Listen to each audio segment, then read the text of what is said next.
आङो जि भाइरेल जानाय बाथ्रा आरो बेखौ मोनाबिलि समावसो गम मोनदों। ओरैनो गुबुन खामानियाव जि बेस्थ दंमोन आरो बिसेसकरि मोनाबिलि समफोराव एसे रेस्ट लानाय हिसाबै फेसबुक वाट्सएप आरो बायदि रोखोम बे माने ससियेल मिडियानि माबाफोरखौ नायनाय जायो आरो बेखिनि समावल'सो नुनाय जादों।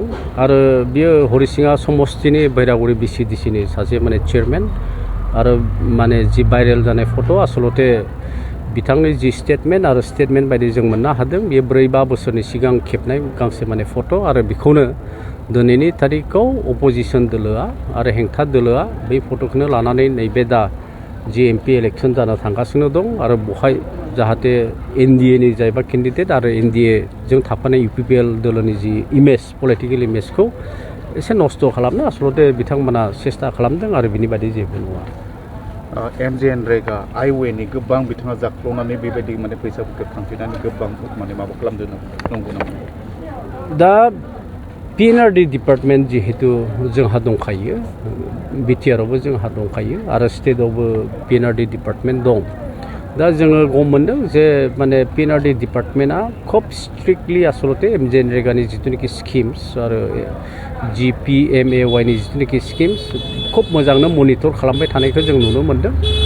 बहाय थांनाय दान 2-3सोनि सिगां जोंनि माने आसाम स्टेटनि PNRD डिपार्टमेन्टनि कमिशनार बिथाङाबो गले बहाय फैदों, DC बिथांमोनजों रायलायदों, PD बिथांमोनजों रायलायदों, BDO बिथांमोनजों रायलायदों आरो GPC, GRS, AE इन्जिनियार्स बिथांमोनजों रायलायदों जे स्ट्रिक्ट मोनसे जिहेतु बियो फ्लेगशिप स्किम्स गभर्नमेन्ट अफ इन्डियानि आरो गरिब श्रेणिनि जिथुनाखि स्किम्सफोर जायो आरो बे स्किम्सफोरा मोजाङै इमप्लिमेन्टेसन जानांगौ।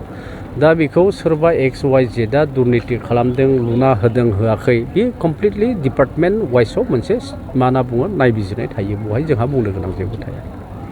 दा बेनिफ्राय बेराफारसेखौ नुबाय बिथांखौ माने थांनाय 10 जानुवारियावनो बोख्लायनाय जादों। VCDC मासिनिफ्राय बोख्लायनाय जादों होनना बुङो। दिनैसिम माने बे समावसो बोख्लायखो।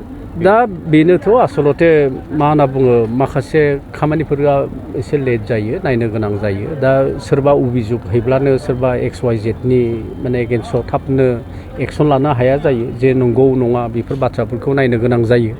दा बेनिखायनो मोनसे डिसिप्लिन अर्गानाइजेसन जिहेतु UPPL दोलोआ, दा बेनिखायनो थाबनो सोरखौबा माने एरखारनांगौ, सोरखौबा माने एक्सपेल खालामनांगौ बेफोर डिसिसन्सफोरखौनो लायाखै। दा जा डिसिसन लादों UPPL दोलोनिफ्राय जे बिथांखौ बोखारनांगौ मानांगौ आरो बेखिनि मुहूर्त बियो खोब माने हेल्दि डिसिसन जादों होननानै माने जों बुंगोन। खिन्थु थेवब्लाबो माखासे माने BPF दोलोआ बा अपोजिसना बेखौ मोनसे पलिटिकेल माइन्डेस लानानै जागोन। खिन्थु बेयो जोंनि माने UPPL दोलो आरो NDA नि जिथुनाखि माने इलेक्सन जानो थांगासिनो दं आरो UPPL दोलोखौबो मालाबाबो जेबो खहा खालामनो हाया।